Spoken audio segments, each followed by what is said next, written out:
વિદ્યાર્થી મિત્રો, આપણે સરકારના 3 અલગ અલગ પ્રકાર જોયા: લોકશાહી સરકાર, સામ્યવાદી સરકાર અને રાજાશાહી સરકાર.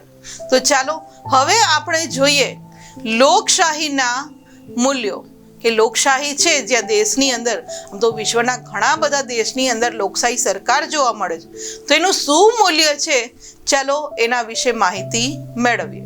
વિદ્યાર્થી મિત્રો, આપણે જોયું કે સ્થાનિક કક્ષાએ, રાજ્ય કક્ષાએ અને રાષ્ટ્રીય કક્ષાએ શાસન થાય છે, કારણ કે કોઈ એક જગ્યાએથી શાસન કરવું છે અઘરું પડે, અગવડ પડે, માટે લોકશાહી દેશની અંદર શાસન કરવા માટે 3 અલગ અલગ સ્તર મૂકવામાં આવ્યા છે કે જેના કારણે શાસન છે સારી રીતે થઈ શકે અને લોકો માટે, લોકોની સુખાકારી માટે જે આયોજન કરવાનું છે એ સારી રીતે થઈ શકે છે.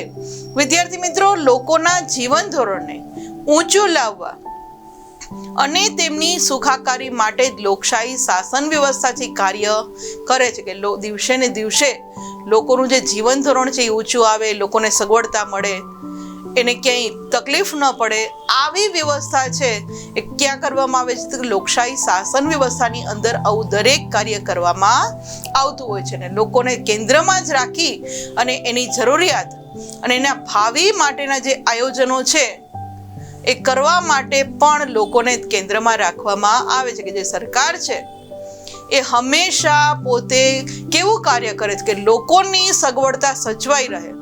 આજે તમે કમ્પેર કરો આજથી 50 વર્ષ પહેલાના રસ્તા, રોડ, પાણીની વ્યવસ્થા, લાઇટની વ્યવસ્થા અને આજનું તમે કમ્પેરિઝન કરો તો કેટલું બધું આપણને જીવન ધોરણ ઊંચું લાગે છે. કે પહેલાના આજથી 50 વર્ષ પહેલાના તમે બેકમાં જો તો સ્ત્રીઓ છે એમને પાણી ભરવા માટે ક્યાંય દૂર દૂર સુધી જવું પડતું હતું, જ્યારે આજે પાણીની વ્યવસ્થા ઘરે ઘરે નળ આવી ગયા છે.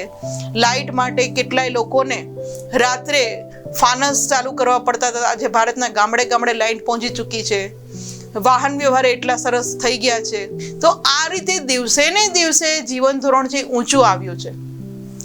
લોકોની સગવડતા વધે, એના જીવનની અંદર સુખ આવે, એ માટે આજે સરકાર છે હંમેશા કાર્ય કરતી હોય છે અને એને ધ્યાનમાં રાખીને, લોકોને જ ધ્યાનમાં રાખીને આયોજનો કરતી રહે છે કે જેથી ભવિષ્યની અંદર પણ આ લોકોનું જીવન ધોરણ વધુ ને વધુ સારું બનતું જાય. જે આ ઇમેજની અંદર આપણે જોઈ શકીએ છીએ કે લોકશાહી ખરેખર કેટલા સારા કાર્યો કરવામાં આવે છે.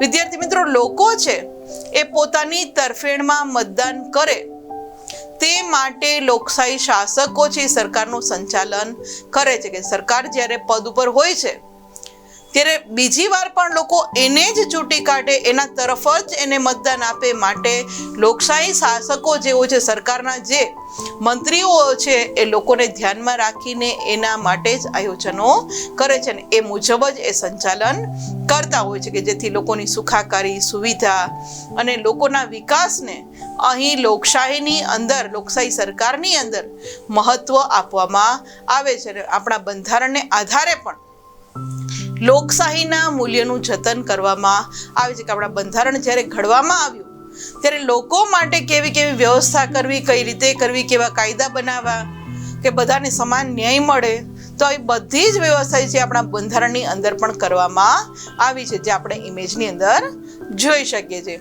વિદ્યાર્થી મિત્રો, સૌને સમાનતા, આપણા બંધારણની અંદર જે લોકશાહીના મૂલ્યોની વાત કરીએ છીએ તો બંધારણમાં જ સૌને સમાનતા, સુરક્ષા અને સુવિધા માટે લોકશાહીના મૂલ્યને ધ્યાનમાં રાખીને આયોજનો અને યોજનાઓ અમલી કરી અને લોકશાહીના મૂલ્યોનું જતન થાય તે માટે કાર્ય થાય તે જરૂરી છે. કે લોકશાહીનું આયોજન અને જે યોજના બનાવવામાં આવે છે તો એમાં શું મૂકવામાં આવે છે?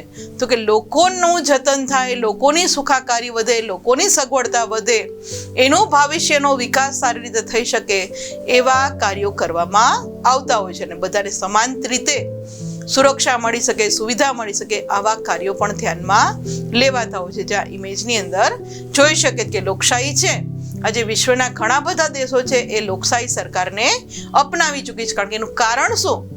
કારણ કે આપણે રાજાશાહીમાં જોયું કે રાજાશાહીમાં લોકોની સુખાકારીને નહીં પણ શાસક પોતાની સુખાકારીને ધ્યાનમાં લે છે, પણ લોકશાહીની અંદર લોકોને ધ્યાનમાં રાખી અને બધા જ આયોજન અને યોજનાઓ અમલી બનાવવામાં આવતી હોય છે. માટે વિશ્વના ઘણા બધી દેશોમાં આ પ્રકારની સરકાર જોવા મળતી હોય છે.